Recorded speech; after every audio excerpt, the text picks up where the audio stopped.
Hare Krishna. Welcome. Please join the sloka session, 17th chapter, 3rd sloka today. सत्त्वानुरूपा सर्वस्य श्रद्धा भवति भारत श्रद्धामयोऽयं पुरुषो यो यच्छ्रद्धः स एव सः.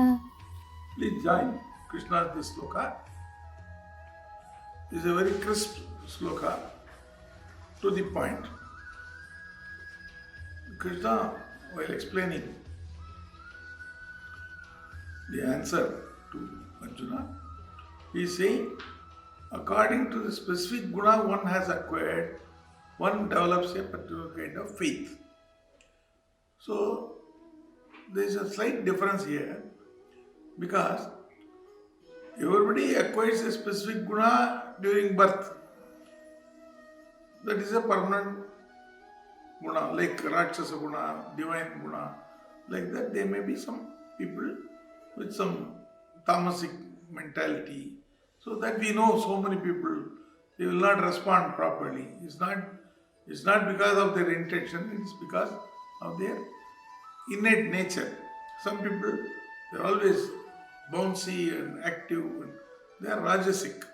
Some people who are good in behavior with the parents and good in studies, good in teachers, when they go sincerely to the college and school. So that is Sattva-guna people. So this is the basic structure. But we must also remember Krishna's 14th chapter, where he says in the 9th sloka, that different times, different gunas take over and dominate the other two. Sometimes the Sattva guna dominates over the Rajas guna and Tama guna, like that in rotation.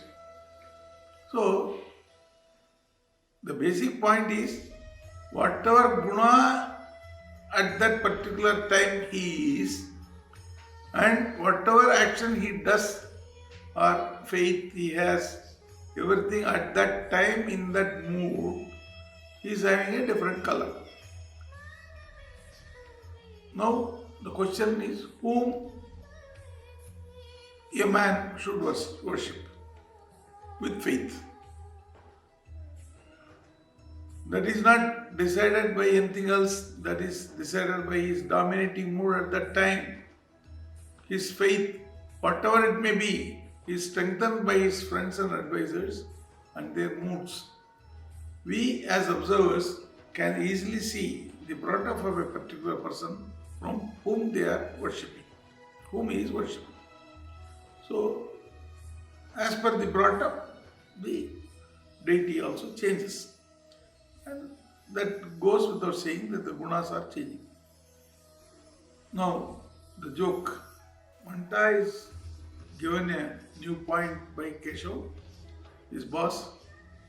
He says it is intended for Manta only because Manta is a fellow who does not want to do hard work or any work at all. So Keshav is telling Manta, a new theory has evolved. Hard work has not killed anybody so far. This should be a encouraging spirit for Manta. Oh, is it so? Then I will do hard work. No. Here Manta says, sir, I agree. Hard work has not killed anybody so far. But why should I be the first? Why should I try to be in hard-working nature and then see whether I am getting killed or not? Why all that risk? How is that? Hare Krishna.